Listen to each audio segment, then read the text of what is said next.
Bumisita raw si Coco Martin kay Lito Lapid. Kinumbinsi raw ni Lito Lapid si Coco Martin tumakbo sa Senado. Tingnan natin ang mga banat ni Banatbay tungkol dito. Let's watch the video. Okay, simulan na natin.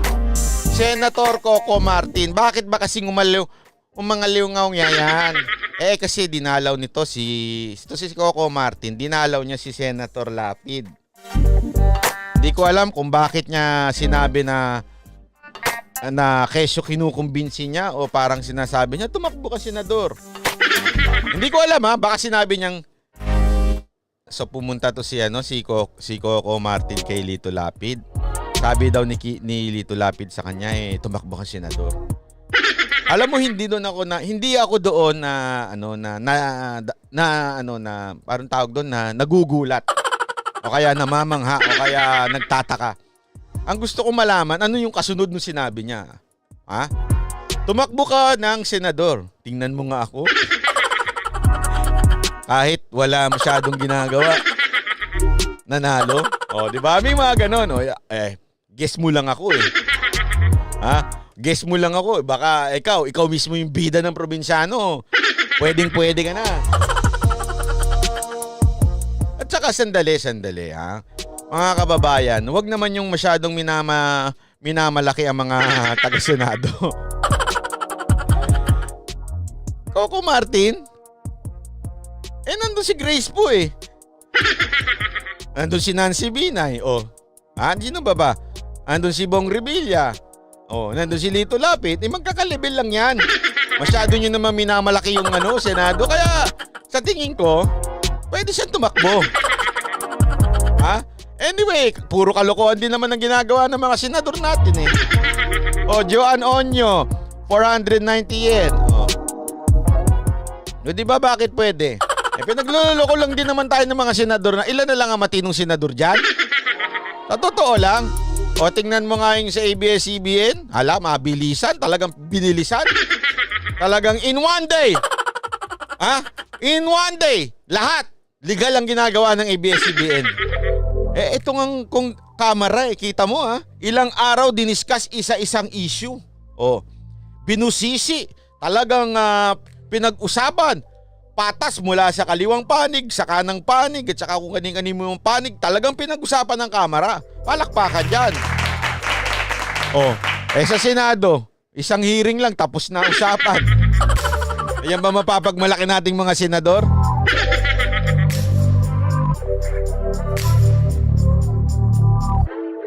Di ba?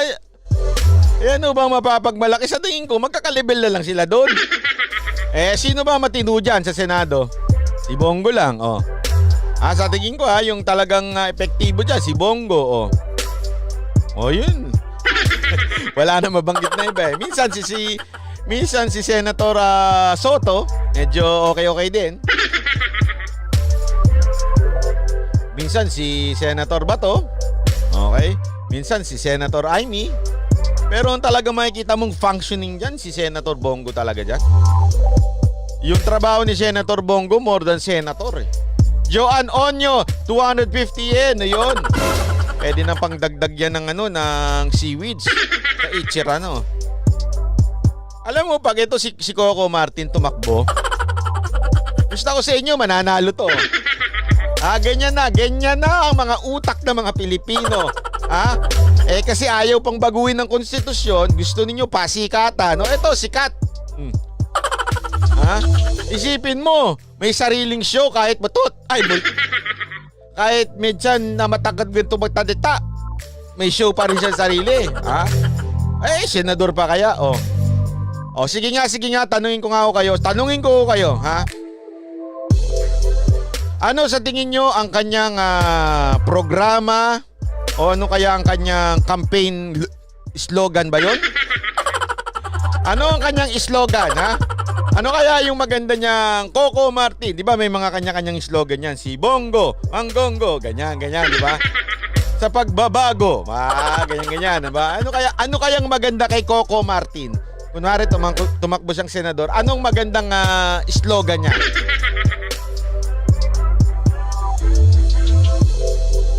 Ako, Budoy, laro tayo sa Senado ng bali-baliran. mga banat.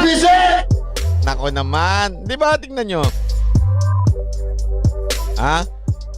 Babaguhin ko anong gagawin niya sa ano. Suggest naman kayo, wag lang ano ang kanyang plataforma. Ang galing ni Boy. Salamat Kevin C ha. Ano kaya ang maganda ang kanyang plataforma? Uy, Bobby Agkaoli. Salamat sa 5 euro. Ha? Ano kaya ang maganda niya ang plataforma sa tingin ninyo? Si Coco Mar, iniisip ko nga sabi ko, ano kayang plataforma nito? Ipagtatanggol kayo sa mga naapi. Alam ko na, kaya naman, basagan ang muka. Pag ako naging senador, babasagin ko mga muka ng mga kokontra. Ayan ha. Si Coco Martin, may utak coconut. Kaya ganyan-ganyan ha. Ay, nako. Grabe, hindi ba napapagod si Coco Martin kang ngingiti? Yung ngiti niya, iba Ito na ang tunay na probinsyanong senador. Ayan, pwede. Ipaglalaban ang mga probinsya. Ayan, ganun ha. Babaguhin ko ang ating wika, ipagbabawal ko ang letter S. Para medyo mas madali na, tipid Ang babasag ng muka ng mga kriminal. Ganyan. Ang lupit. Ang gagaling ng mga utak nyo. Nakakainis kayo Nakakainis kayo. Ang lulupit ng mga utak ninyo. Lifetime franchise for ABS-CBN. Yan. Anyway, 11 million naman na empleyado nila. Pag ikinampanya sila nito si Coco Martin, 11 million. Tapos yung jowa, asawa nila o kapatid nila, 20, kagad yun? 22 million. Anong mix nung Miss Marikit mo? Hindi ko alam. Basta lang ako dyan. Libreng chipageti sa may hirap. Ay, bastos. Ang bastos. Bakit? Para mo namang sinabing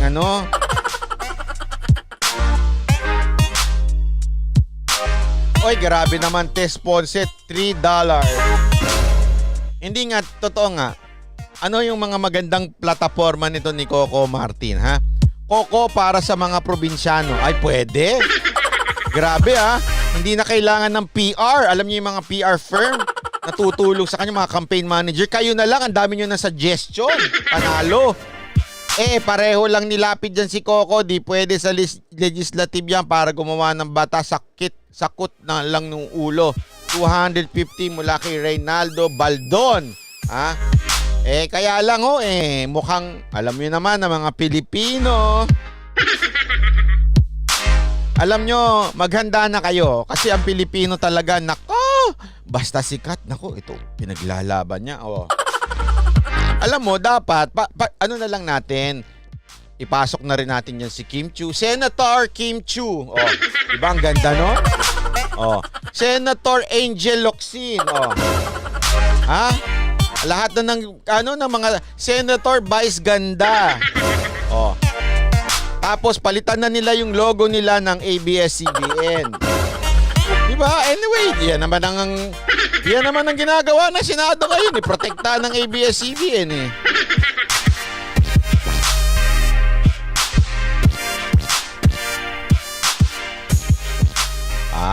Coco para sa Pogo. Let's go. Miss Beautiful to Canadian. Hey, Pogi. Hi, Miss Beautiful. Ganon. 150 para sa bayan. Ayan ang ipamimigay niya. Naku, wag naman. Masyadong maliit. Malaki ng bayaran ngayon. Hindi kaya yan. Hindi papayag yan. Kaya nga sabi ko nga sa inyo kung tatakbo rin naman to si Senator Coco, isama mo na din si DJ Lunyo. Patakbuhin mo na rin yan. Tapos mag-usap sila o magdedebate. Imaginein mo, nagdebate, di ba, sa floor. Okay, meron tayong hearing. Nandun si Coco Martin, si DJ Lunyo, tapos si Kim Chiu, nandun, magdedebate si Angel Locsin, nandun. Pag-uusapan nila yung ipapasang batas. Ipapasang batas. Ano yon? Bill of Classroom. Para pag naging law na yan, law of classroom na. Ha? Use your kokote. Ay, yan ang ginamit ni Coco Pimentel. Mantakin mo si Coco Pimentel nanalo. Hindi nga daw nanalo dyan sa probinsya niya yan eh. Sabi ko sa inyo basta sikat ang pangalan, pwede nang manalo. Ano naman ang plataforma ni Kim Chiu? Kapag may nakakulong, bawal lumabas. Ayun. Grabe kayo, ang sasama ng mga ugali ninyo. Ha? Kayo talaga, banat boys at banat girls talaga kayo, ha? Sige nga, kunwari si Kim Chiu naman daw ang tatakbo. Ano naman ang kanyang plataforma, ha? Gagawin kong 360 ang buhay mo. Paiikutin ko. Balik sa dati. 360 sabi niya, nagbago. 360 bumalik din sa dati. Ano nangyari? Bakit 360 na sobrahan ng computation? Rose Vasquez, $2. Arigato. Arigato gozaimasu. Ayan, tama. Isama natin si Leia Salonga. Mali na naman na mababanggit ko. Oh. Sama-sama na sila dyan. Tapos meron yung iikot, yung upuan. Anong tawag doon yung iikot ng upuan? Ayan. Ano daw ang plataforma at slogan ni Leia Salonga? Sabi ni Rodette Ikong, sabi niya, PI, mahalin nyo ako. Ayun ang kanyang slogan. PI, mahalin nyo ako, boto nyo ako. Ganon. Grabe ka, Leia Salonga. Ibang level mo, ha? Talagang ikaw na ang kailangan ng bansang Pilipinas na mahalin mo siya. Ha? Parang utang ng loob ng bansang Pilipinas na mahalin mo siya. Coco, tirador ng mga pogo. Huwag titihin. Coco, tatenado. Ay, grabing slogan niya. Pag yan sabi ko sa iyo, madam Owane Dava, gawin mong poster yan. Coco, tirador ng pogo. Huwag tititihin. Coco, tatenado. Pustahan tayo, mananalo si Coco Martin pag yan ang ginawa mong slogan, oh. Pustahan tayo. Sino campaign manager? Si Maria Reza. Anyway, meron naman silang natanggap sa NED na $142. Sabi nawa ng NED, ha? Hindi ho ako nagsabi, yung NED na vlog site. Ay, si Ann Curtis, pwede rin tumakbo sa Senado. Sama-sama na kayo dyan. Paglaruan nyo na yung Senado sa ginagawa ninyo, ha? Ann Curtis, sintonado para sa Senado. Ay, grabe, taba ng utak mo, nakakainis ka, my own trip vlog, ha? Bas, puntahan nyo nga yung my own trip na vlog na yan, ha? Ann Curtis, sintonado para sa Senado. Piptapan lang. Asus, mga panas. Grabe kayo. Grabe yung mga hirit ninyo, ang sasama ninyo, mga ugali nyo. Agot. Ay, wag yan. Ayoko yan. Hindi ko babanggitin niya. Mamaya, malibel pa ako. Alam mo naman sila. Lahat na lang ng libel gusto nilang gawin. Ito, sabi niya, pagka si Vice ganda daw, king or queen ng panlalait. Ay, ganon, ha? Ito na. Ay, grabe naman. Terence Herrero, banat by for Senator. Ay, wag ganyan. From Edmonton, Canada. Ay, nako. Arigatou gozaimasu. Diretsuhan sa mga nagsasabi, oy, tumakbo ka. Ganito lang yan. Pag ako kumandidato, isumpa nyo na ako, murahin nyo na ako, ibalik nyo tong video na ito. Sabi nyo, yan, sabi mo, murahin ka. Hindi ho ako kakandidato. Ha? Ibalik nyo tong video ko, sabi nyo, I'm giving you the authority na murahin ako ng 10. Pag ako kumandidato. Dahil kinamumuhian ko ang kumandidato. Sorry, pero never. Mamatay na lang ako sa kanunood ng Netflix. Si Mystica din papasok na senador. Anak ng... lokohin nyo na lang kaya. Kapatid na banat bay, sana lagi kang mag-iwan ng mga Bible verse. Ay, opo. Sige po, I'll try my best. Kasi ayoko pong... I don't want to sound religious. I'm not religious. Just for your disclaimer. Yung mga ganon. Disclaimer, I'm not religious. I just try my best to be a better person because the Lord loves me. Yun lang. Banat na kasi ang tagal eh. Ay, oo nga. Tapos na nga yung banat natin kay Coco Martin. Banat, sunog na nga siya. Durog na. Cocos Taglight, kamaoko para sa mukha mo. Ha? Ayan nga, daming dahon dito. Ayoko nga niyan. Amoy mo kahit saan yan eh. Naalala ko noon pag kami noon, yung kasabay namin sila parokya, tsaka sila kamikasi. Lagi kami nakakaamoy sa tabi-tabi. Nakakaamoy lang naman. Wala mo ako sinabing ano. Nakakaamoy lang. Ito na nga. Ito. Sige, anong susunod na pag-usapan? Nakakawalang gana nito si Coco Martin.